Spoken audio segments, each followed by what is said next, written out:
think I just curtsied in front of you. You did. I have never been in such like a bubble of love before. This is kind of cool to parasitically live off your bubble of love for a moment. It's a love bubble. Love bubble. Okay, let's just get this out of the way. You look beautiful. You were so nice backstage. You're such a nice person. Thank you. I'm not shocked. I'm just saying you're nice.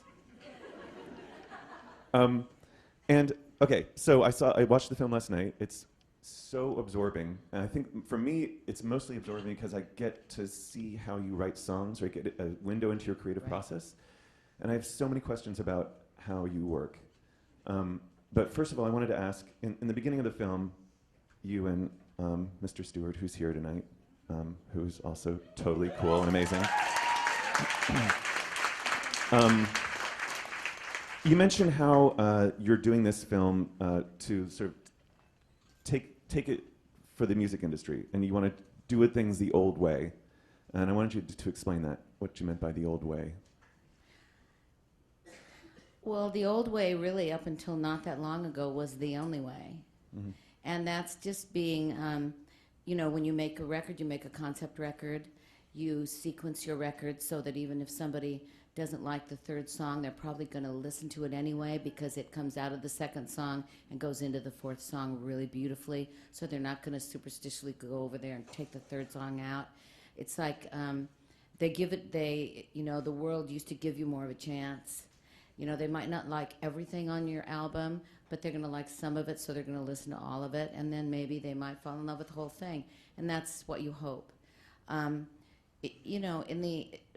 reason that Dave and I made this record the way that we did, we made it at my house, and we made it that way because in the old days, not even so old, I mean, Fleetwood Mac did the same thing in 2002 and 3. If you don't own a big house to make a record in, you go and you rent one, because it's $2,300 a day to go into a really nice studio, which adds up. And or you rent a house for $25,000 a month, and divided by 4 or 5 or 2 or 3, it's better. And you don't have time limits, and nobody's yelling at you to turn down the noise because you find a house that's got a lot of room on both sides, and so you instantly are more calm. And when I decided to offer up my house for this record, I had bought this house in 2005, and I have a dog, a little tiny Chinese. She's in the movie. You'll see her. She's a star. She wanted to come for today. She makes out with the couch. She's with the carpet at one point. And so because she knows her life's going to change. She's 14. And she's a Chinese crested Yorkie, and so she's more Chinese crested than Yorkie, so she has no fur. And so she wears only Ralph Lauren cashmere. And very expensive cashmere from Italy, especially made for her by her Auntie Sharon, who sings in my band. And anyway, so the fact is that when you make a record in your house, you are able to really be yourself, and you're in your place, and Dave would come about 2 every afternoon, and in the beginning, in the first 3 months, he'd go home about 8:30 because he has 2 little girls, and so he couldn't just be hanging out until 5 in the morning. And then me and my girls, Sharon and Lori, we would work with my assistant Karen, and we'd work until 1 or 2 or 3 in the morning. And so that when he would come back the next day, we would have worked out a lot of our vocal parts, so that he didn't have to, that he and everybody else concerned didn't have to sit there and listen to us work out harmony parts. Right. So that's always a great way to do things. So we're like all ready with our parts, which also means that we like them, we don't want to change them. And right. If you have ideas, that's great, but we like our parts. You say in the film, this is the first time you've written with someone else in the room. I hope I got that right. And yes, explain that. Like you usually go away to another room or something and... No. Okay, let's go back to the beginning. Right. Let's go back to Lindsey Buckingham. Yeah. Even Buckingham Nicks. So when Lindsey and I started writing the 12 songs for Buckingham Nicks in San Francisco, his dad rented us he didn't rent it, he gave us a room in his coffee plant, which was up by the Cow Palace in San Francisco. So whenever all the workers would go home at 6:30, Lindsey and I'd go up there about 9, and we'd stay until 3 in the morning. And so we had this big creepy coffee plant to work in, and we would, we would record there because we had an Ampex. That was an Ampex tape recorder that was 4-track. That's about the size of a washing machine. Not now, but then it was a big piece of equipment. And so I would pretty much write my songs at home, wherever that was, whether it was at Lindsay's parents' house or whether it was at my apartment or whether it was my apartment down in San Jose when I was going to school. And then I would like leave that cassette by the coffee pot with a note that said, new song, you can produce it, but don't change it. And so that's kind of how it went, and that's really the very beginning. So I was never open to writing with Lindsay or anyone else because I felt that the writing of a song was very selfishly my own, and I wanted to, I wanted to go in the room, light the incense, I wanted to cry, I wanted to take my poetry. I didn't really want to share that with anyone. So, but when I met Dave, I mean, not when I met Dave, because I met Dave a long, long time ago, but when we started this record, he said, well, I hope we can write some songs together. And I'm saying, like, yeah, I hope we can too. And in my head, I'm like, not a chance. And so, but I'm going to go with it because I'm polite and I like you. And so what I did was I gave him, I thought, I really am going to go with this. I'm going to give him a chance, which I really would never give Lindsay a chance because Lindsay and I just had way too much baggage. But I didn't have that kind of baggage with Dave Stewart, so I didn't have all the reasons to hate him. So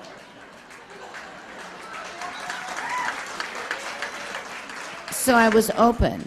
I was like an open book with Dave, So what I did was I gave him a book of poetry, which had about 40 poems in it.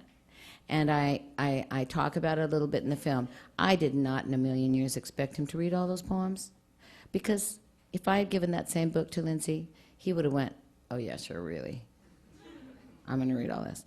And, it's like, all the fairies and the lost love affairs that aren't about me, and I'm going to read all that. So I didn't really expect Dave to read this book, but he did. So when he came in, and we're sitting just like this. Yeah. In the living room, except we have like a fireplace. It's fantastic. And he says, Like this. he goes, so I like this poem. And I'm like, what am I going to say? I gave him the book, so I'm going to say, like, I didn't really give you the book for any reason. I didn't give you the book because I was going to try to work with you. I just gave you the book so you'd have it on your coffee table.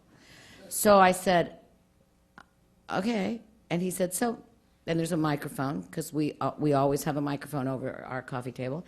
And he says, just in case. And he says, well, I like this poem. And I'm like, well, I like it too. I wrote it. And he says, so let's do this poem. And I'm in my head, I'm like, are you crazy? But I think, okay, I'm gonna go with this. So he starts playing, da-da-da-da-da-da, and he goes, and I'm just staring at him with a blank face, And he goes, so I've got the poem in front of me too, and I'm like, okay. And I'm, so I'm like you may be the one, but you'll never be the one. Guess who that was about? You may be my love, but you'll never be my love. Wonder who that one is about. And so 5 minutes, Dave Stewart and Stevie Nicks have a song that's really good. And that's the first time you've done that. That's the first time. The first song we wrote. But that's the first time The you. first time I have ever. That's crazy. Now, I have written with Mike Campbell, but in a very different way. He sends me a CD in the mail, or he sends it over with in a car, but he doesn't come with it. Right.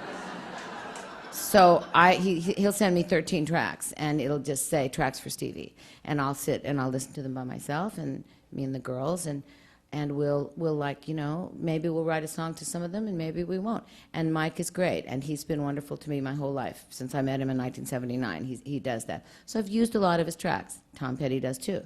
So, but this is very different. Yeah. This is not like listening to a track and going, I don't really like that, because you don't want to hurt people's feelings. Right. You don't want to say, well, I think that sucks. And also, I don't like the way you're putting my words to that music that I think sucks. But So you're making my words suck, actually. There are some hilarious So moments we're where you tell it like it is. I mean, to Dave even, like when you're like, I don't like that solo. That sounds too weird. I want it to be. So you definitely have a clear idea about what you wanted to do with this record. Yeah. But also with Dave, He doesn't care. Dave He plays doesn't around. care. I can say to Dave, no. And he'll just go like, all right, on to the next part, you know. Yeah. So he never puts you in that place where you feel like you've hurt him or you've been a total, you know, biatch, you know. You haven't done that to him because he doesn't let it. He has daughters, so he's really good with women. You know, he understands that we're sensitive and that we don't. We're sometimes we're going to go along with stuff that we don't really love because we just don't want to hurt your feelings. But he can read you, and he got it. I wouldn't even if he was like you and he started to play something that I didn't love before I even said to him, he's like changing the chords. Yeah. So we would never get to that part where there would ever be a harsh word or an argument or. I love how he says in the film how you guys have such a rapport because you both were in love with somebody and then broke up and kept the band going. And got famous. Yeah. Duos. Famous There's not duos. very many. Right. There's Sonny and Cher. There's me and Dave now. There's me and Lindsay, and there's Dave and Annie. And there was the really famous country duo that I can't think of their name now. You know, every once in a while, a really big duo will come along, but it's not all the time. And it is with Dave and Annie and with Stevie and Lindsay. Same thing happened. Went together, lived together for 5 years, broke up, formed a band that got hugely famous. Right.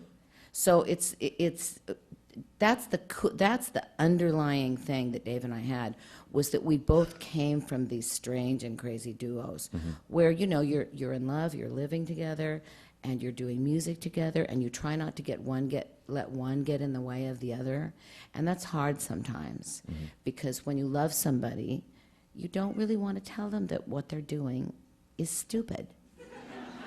So you don't. You know, and so stuff happens, and you end up recording stuff that you hate. But you don't want to. You don't want to hurt people's feelings. So, it's trial and error in that.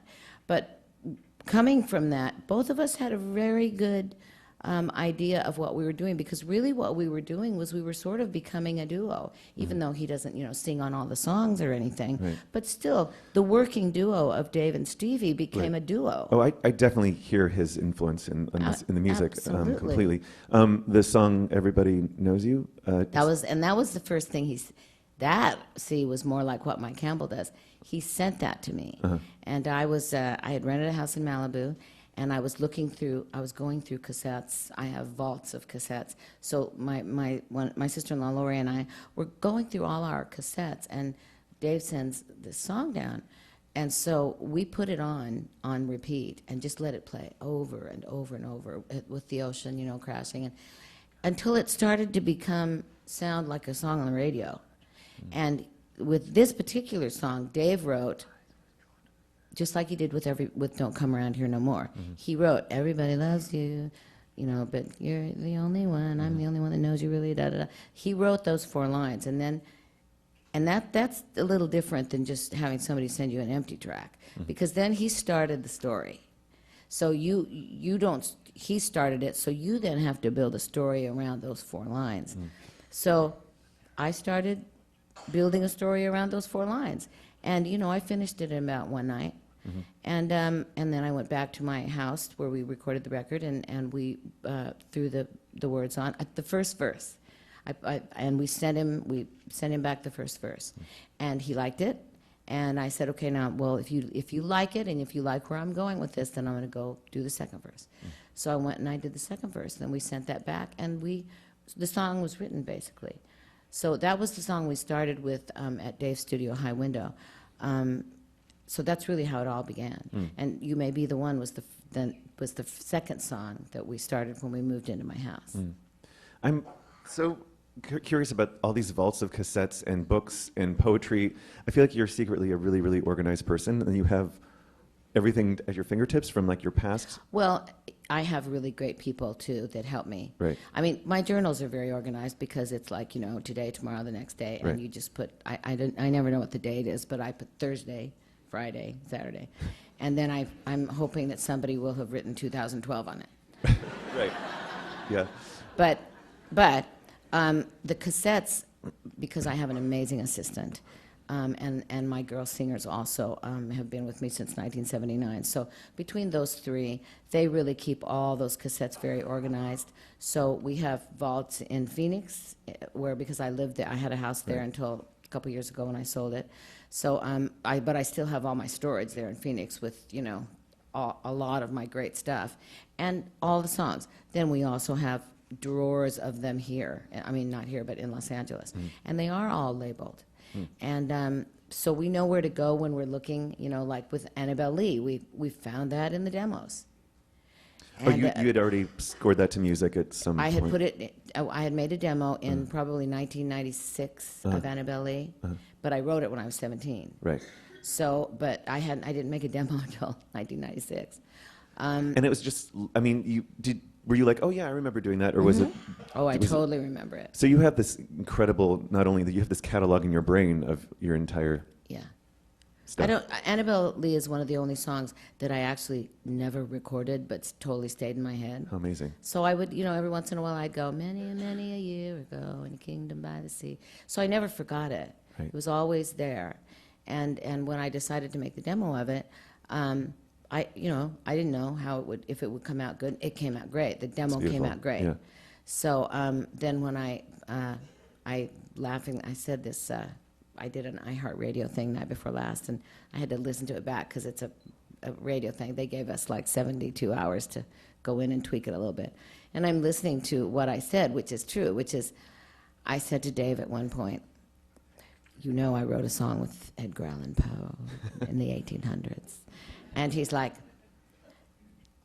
you did? And I'm like, I did. And I said, it's a really good song. And he said, darling, can we find it? And I said, it's in Phoenix in a vault. And he said, can we get it? I said, of course we can get it. And that's and then I sent Lori home to look for it. And she found it. And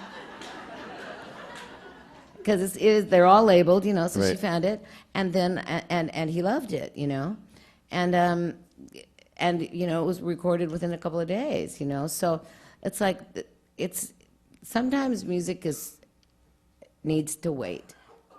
You might write a song today that you kind of know in your heart is not going to be something you're going to probably record for the couple of years, but down the line. I knew when I was 17 years old that Annabelle Lee someday would be a song.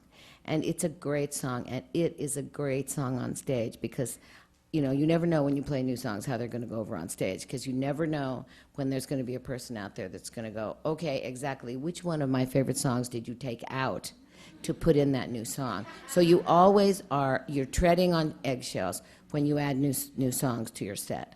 So usually, in the past, for Fleetwood Mac and for me, it's like when we did Rumors, we kind of chucked Fleetwood Mac, and just went on stage and did the entire Rumors album, and almost got booed off the stage, and went straight to a studio the next day, and redid our set and put back in 99% of the set that we had done after Fleetwood Mac, which is 75, and then put like 2 songs from Rumors.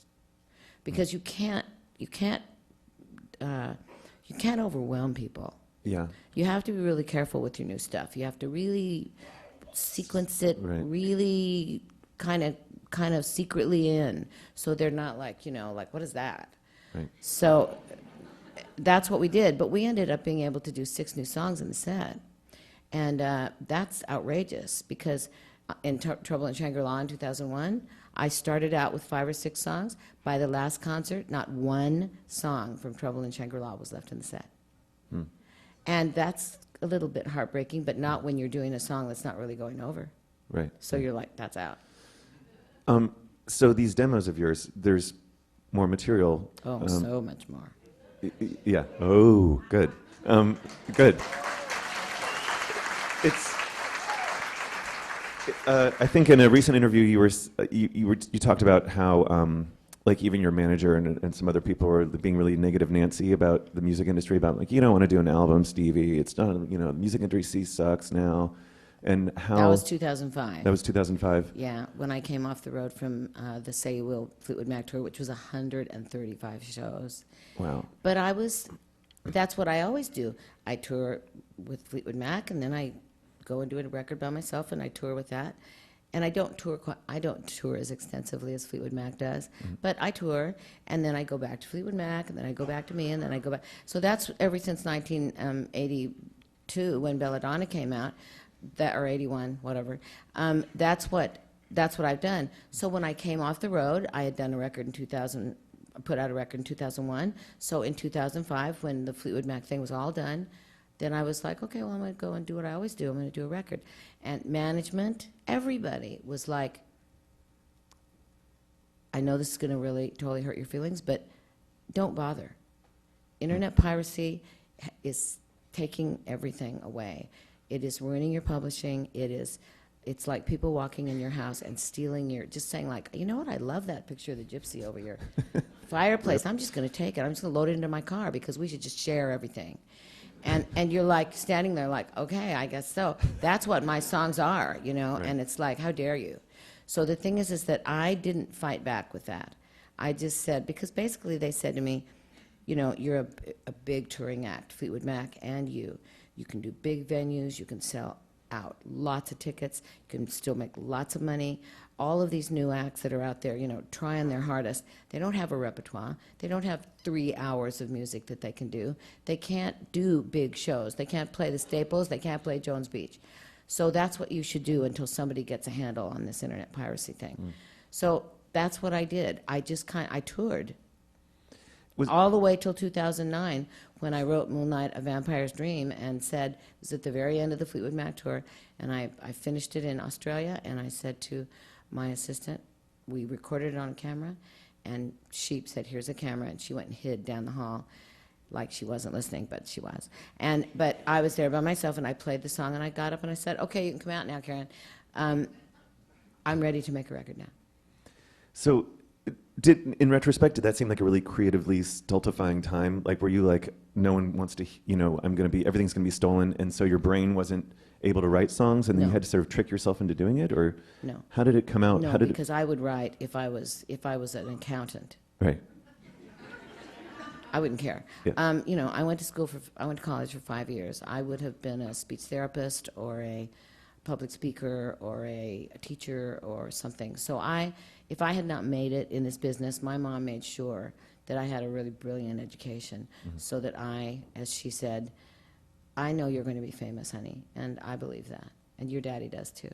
But what we don't want for you is, because we saw it with your dad's father, with your granddad, we don't want you to get out there in this big world, and both you and Lindsay, we don't want you to get out there, and just in case this doesn't work, and we're not saying it's not going to work because we think you're great, and they did. They were so supportive. They completely supported me for 5 solid years going to college and being in a band with Lindsay. But they said, in case, my mom especially, she said, we want you, if you do become very famous, we want you to be able to stand in a room with world politicians and famous writers and famous, economists, and we want you to be able to hold your own. We want you to be smart and beautiful and talented, and we want you to have an education. So we will support you until you stop. But when you stop, when you quit school, we will withdraw all financial support.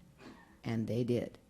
Because I stopped 6 months before I graduated from San Jose State. And because Lindsay and I made the decision that we had to go to LA and we had to go now. And I called him and I said, we're going, Mom. We have to. And she said, okay, honey, but you know what that means. I said, I know. And so we went to Los Angeles, and I got, 3 waitress jobs, and I cleaned my producer's house twice a week, even though I lived there.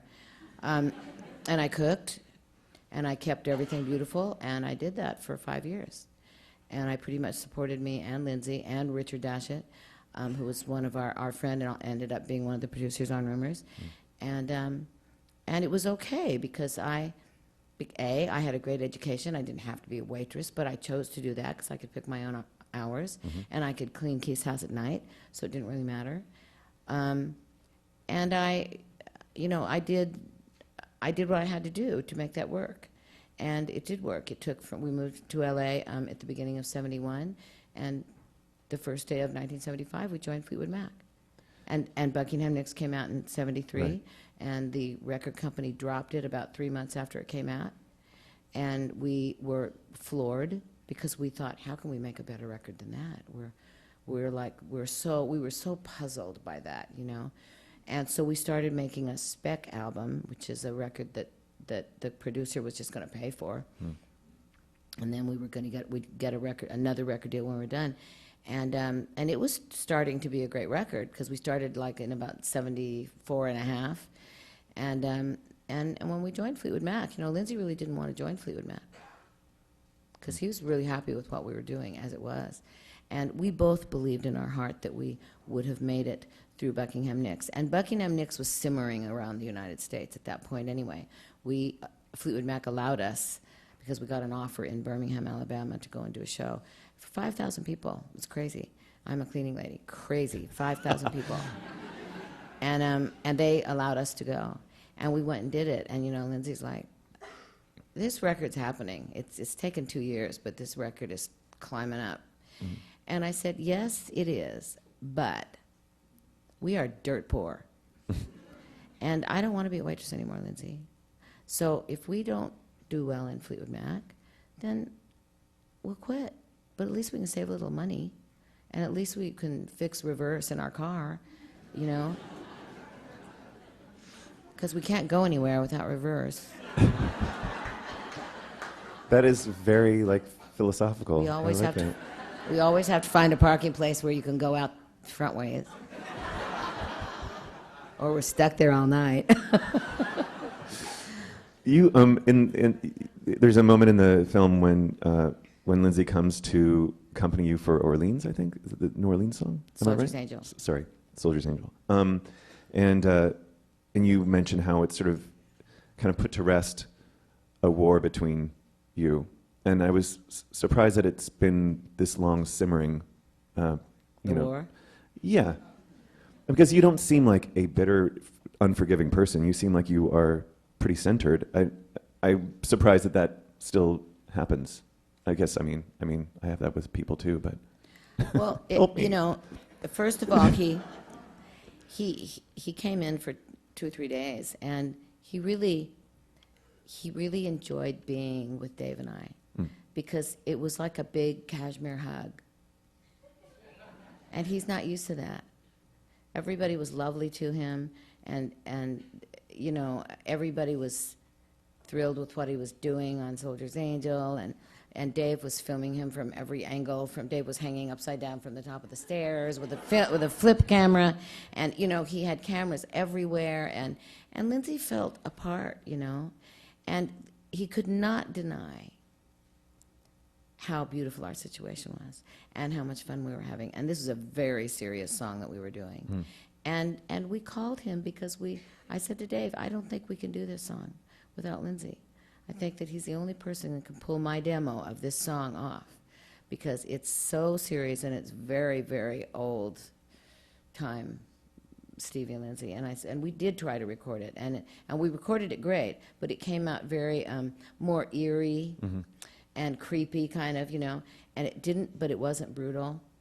And I say that in the film, it's not brutal. And how do you know, we couldn't figure out how to go from my piano demo to a real recording of it.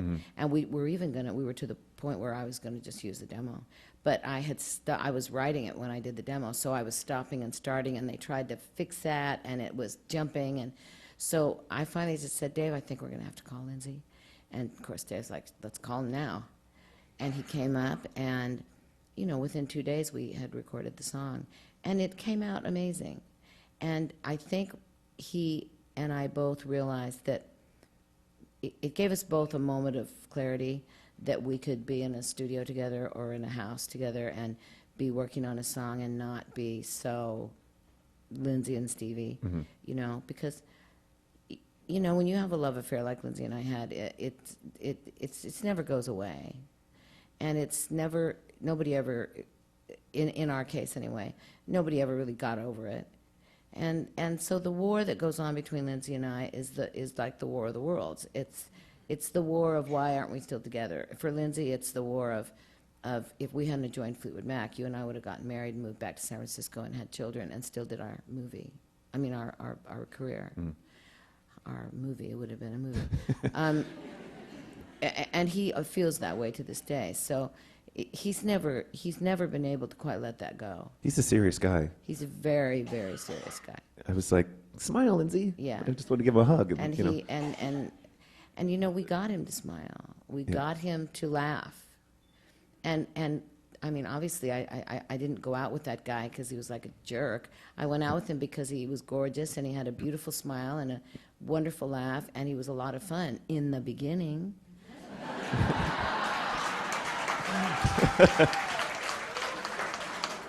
You know, and then like men and women do, people get possessive and consuming and all powerful and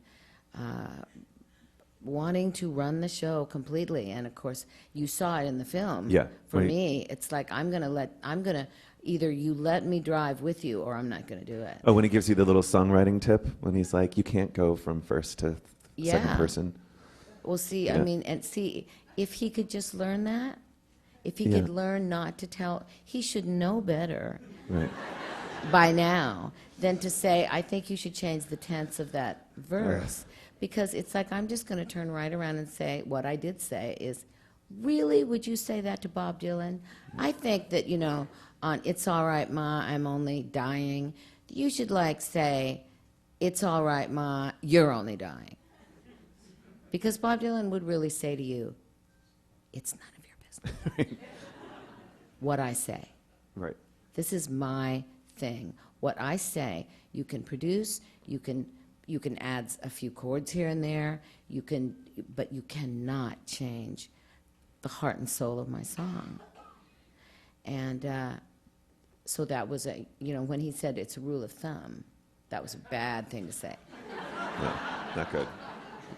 Because I don't have rules, and that's why I never took any music That's what lessons. I love. Also, did they show that clip where you're saying where you're like I'm just letting it flow, and Right. you go through different time increments, Yeah. and And you don't see, since I never took piano lessons, I don't know if something that I'm doing is wrong. And every time I would say over the last 35 years, I think I'm going to take piano lessons, everybody would say, oh, no, don't do that, because if you do, then you'll have rules. And the way you write is so not rule-esque that if you start to have rules, you'll start writing songs like everybody else. And I took 1 month of guitar lessons, classical guitar lessons, 1 month, 4 weeks. And I learned enough, to manage to write Gold Dust Woman and Landslide, Lady from the Mountains. And, I got a lot, I got what I needed in that 1 month. So I kind of tell people, the little writers that are coming along that ask me, I said, you don't really have to take tons and tons of music lessons. Just get enough. Just get 10 chords. And I never took a piano lesson, so, I don't even think you have to take piano lessons. I think you could just go sit at the piano and play around with it, and when you find something that sounds good, record it. right, yeah, And you're Good. done. You don't really have to be a genius. yeah.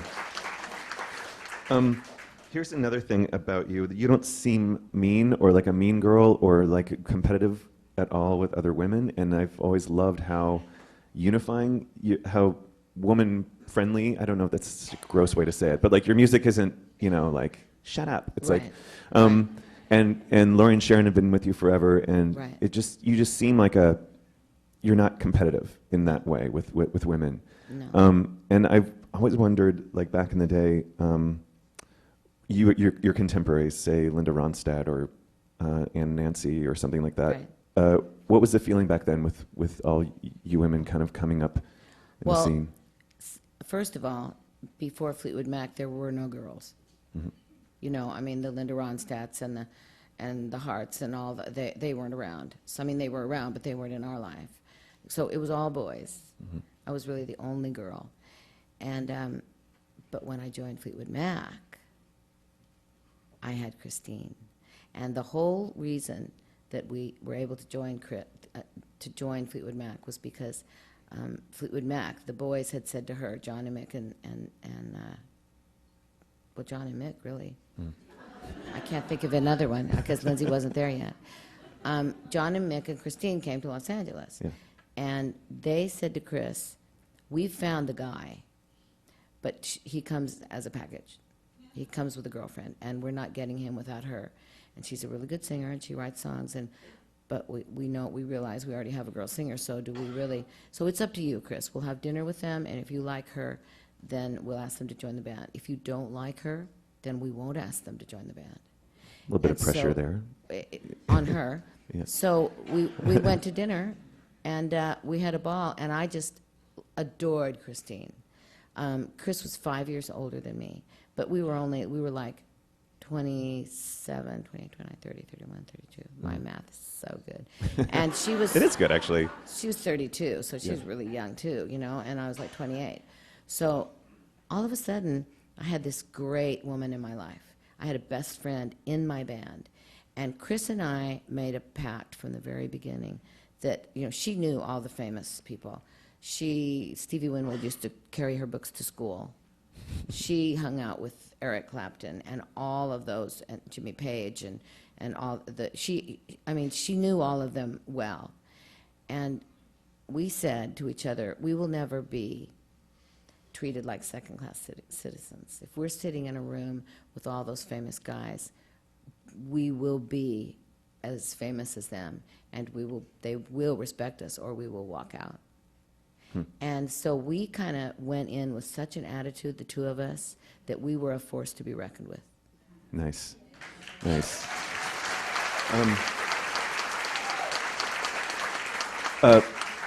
Backstage, you were saying how you have her piano now because has retired officially. Right, yeah.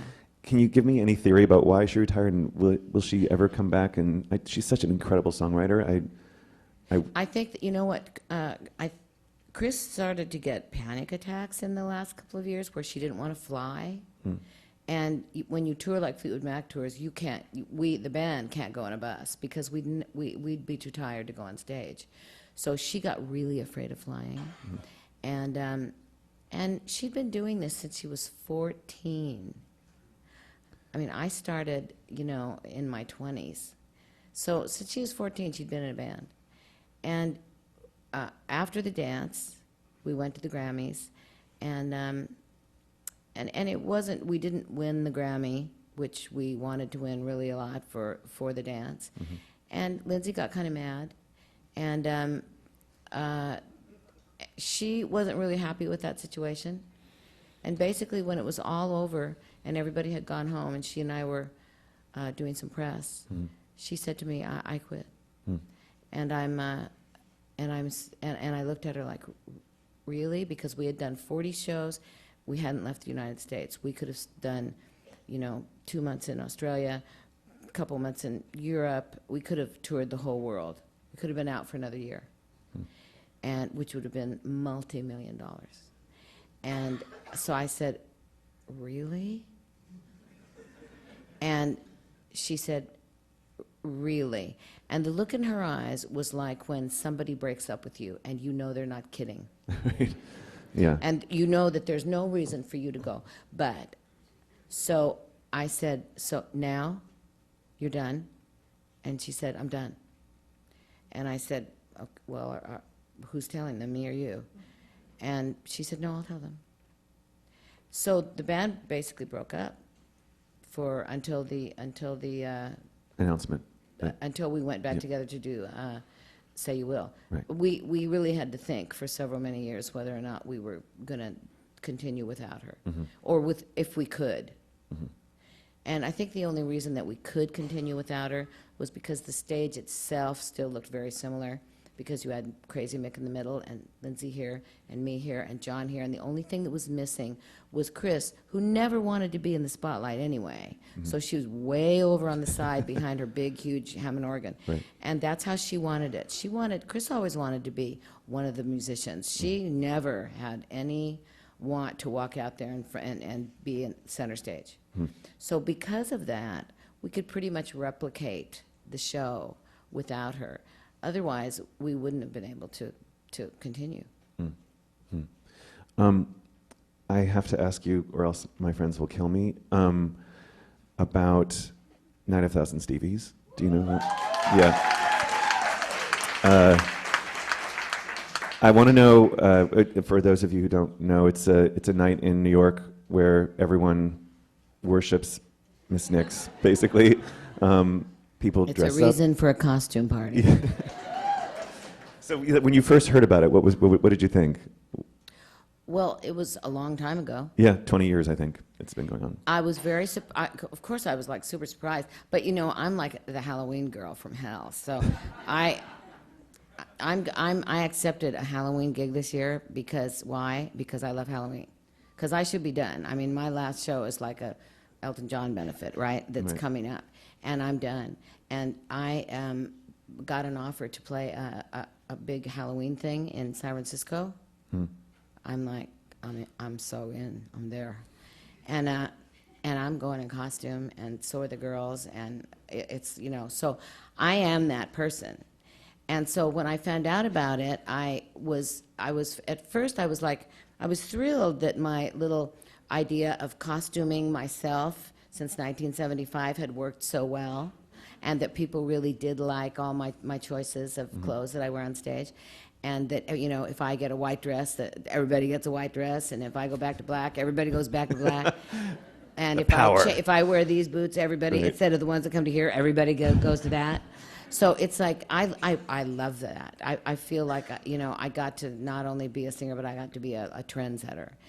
And the fact that it continued, in the beginning it was just like a great fun thing that I thought would happen once, The fact that it has continued until now, I'm thrilled, because I love the fact that people love my music enough to gather and dress up like me, because I do that. And one of these days, I dress up like me. One of these days, I'm going to dress up like me. And go? And go. Please do. I think you should. And nobody's going to know it's me, though. And then I'm going to just saunter up there to the stage and take off my fantastic mask that I'll be wearing and just break into Edge of 17.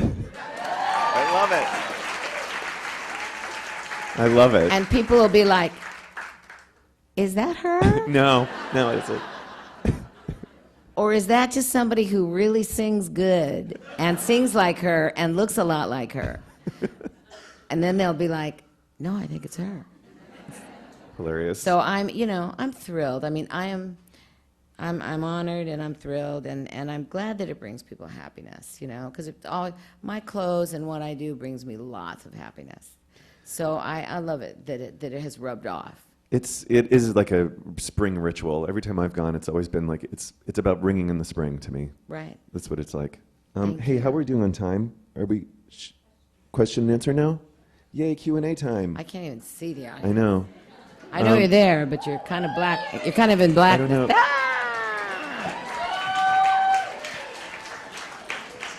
I don't know how this. Oh, well, I don't think we have to select it. They'll just do it for us. Okay. So we'll just sit here and wait.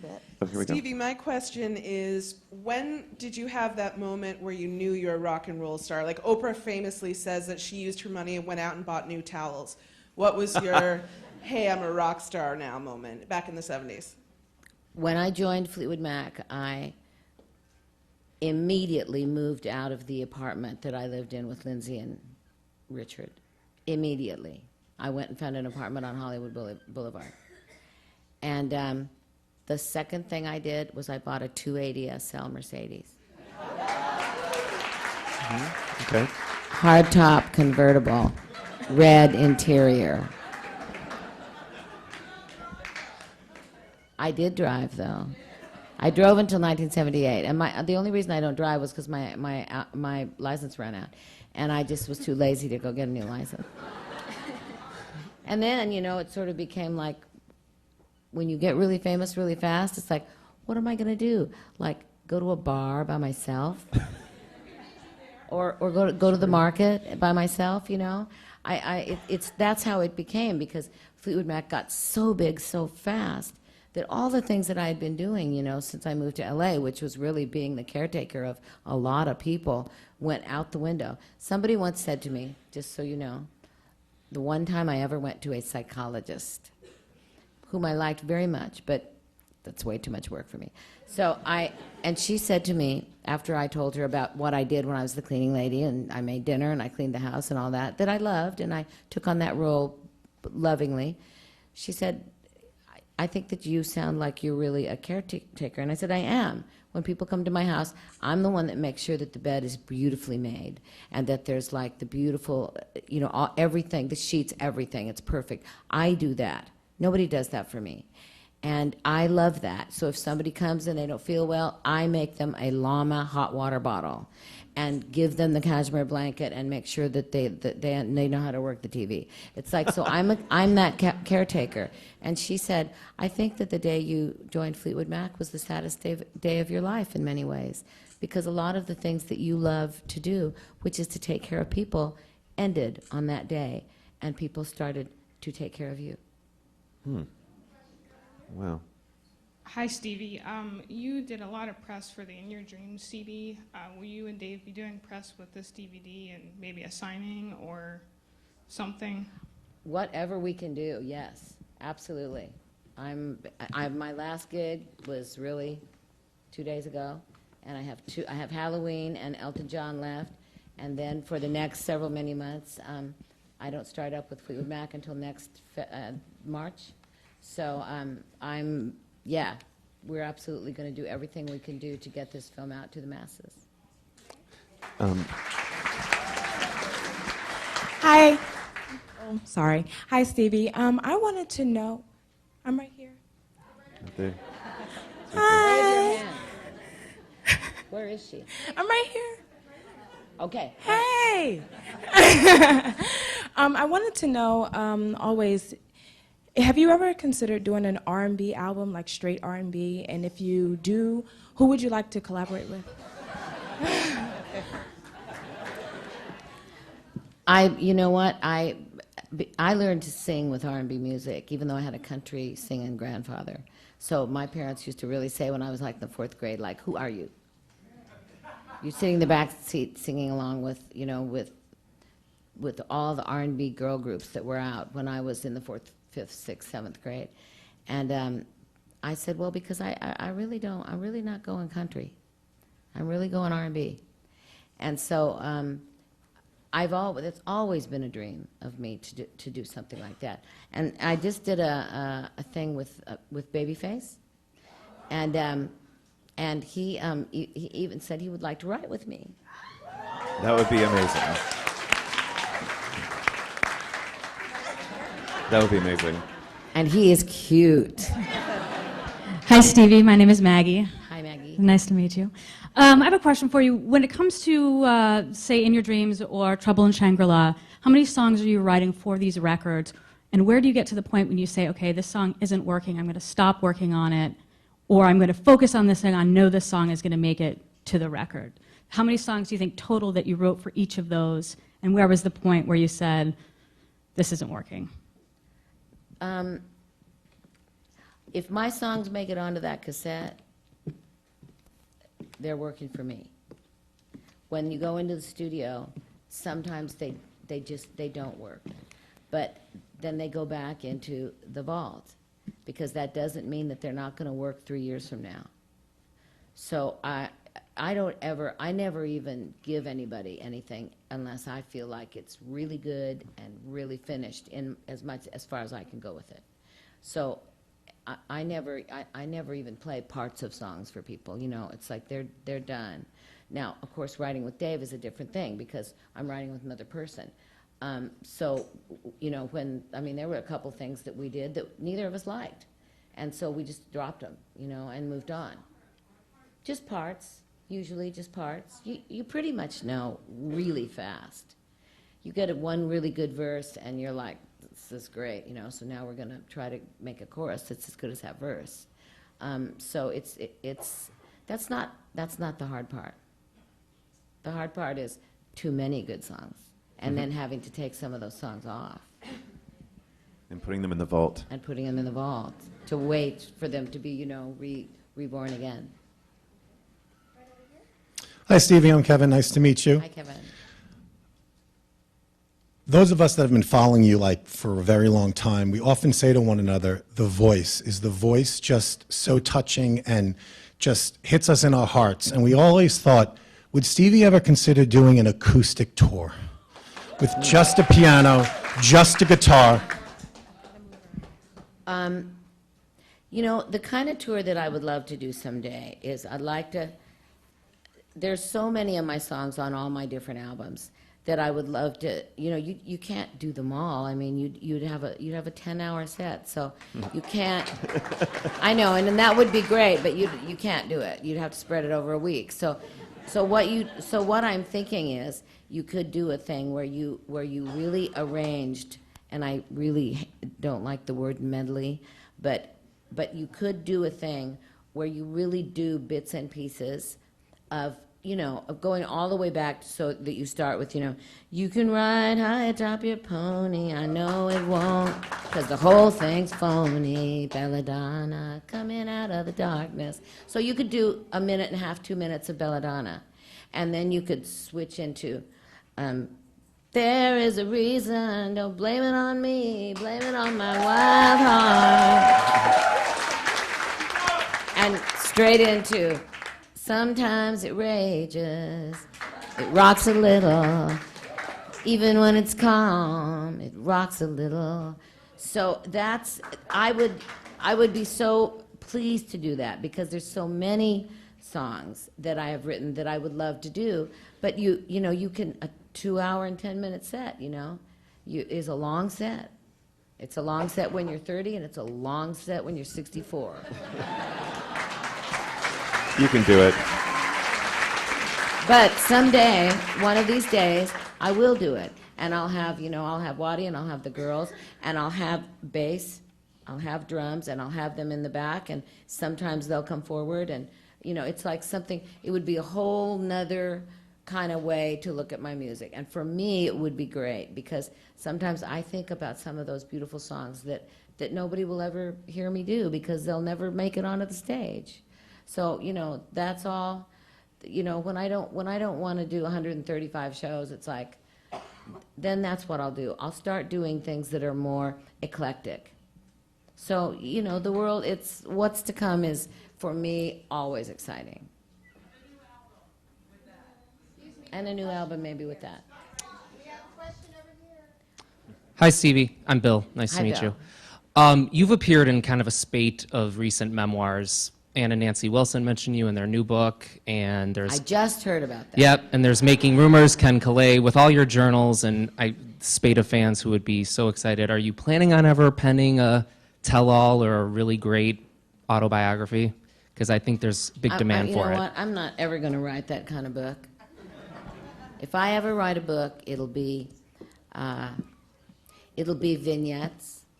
It'll be, you know, it'll be the day I joined Fleetwood Mac. It'll be the day I met Lindsay. It'll be the day I decided to do a record with Dave Stewart. It'll be the magical moments. I am never going to write a book to drag people through the dredges of my life because I don't think people need to know that.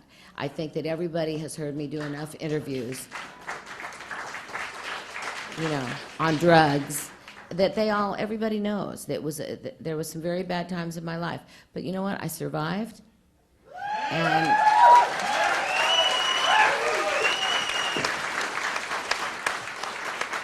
And I'm okay, and I try to tell people about whenever anybody says you want to talk about Klonopin, I'm like, sit down.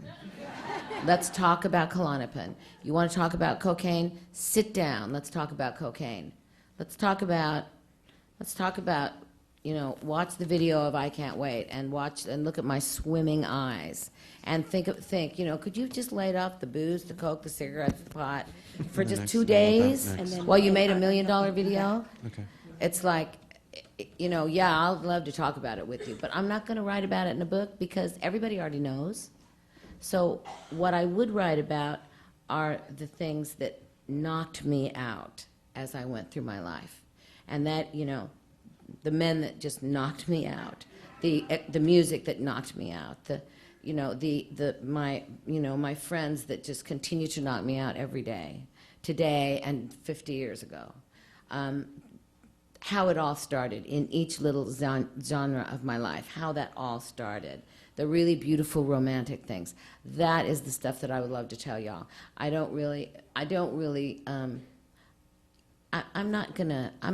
certainly I'm not gonna go and talk about, I went on the road with Ann and Nancy for a week and we just had a ball. We did a lot of drugs and we had a great time. And you know what, I think they wrote about it and I wish they hadn't. Because I thought that was private.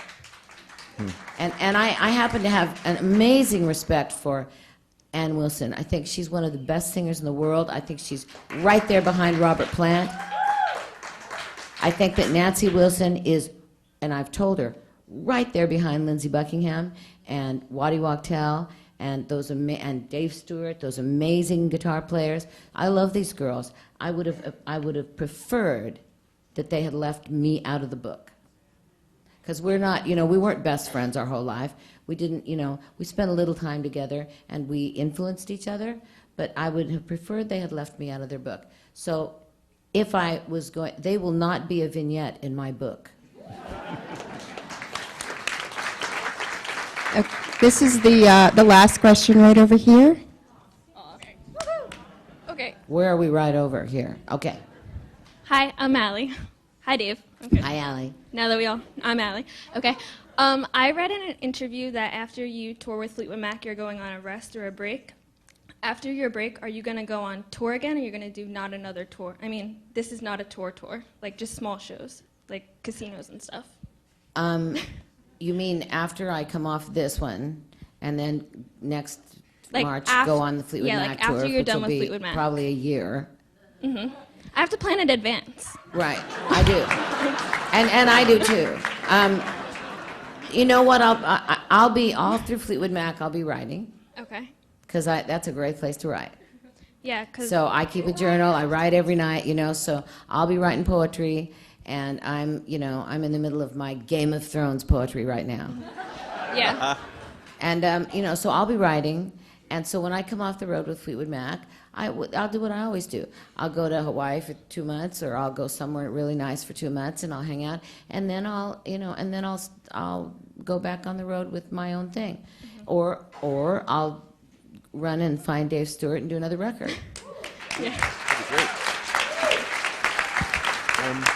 Okay, I guess that's it. Miss Nix, you're You've had a lot of beautiful. trouble with that mic I know. all the way through It's this just show. a curse of mine. You're the most beautiful original person ever. Thank you so much for spending time with us.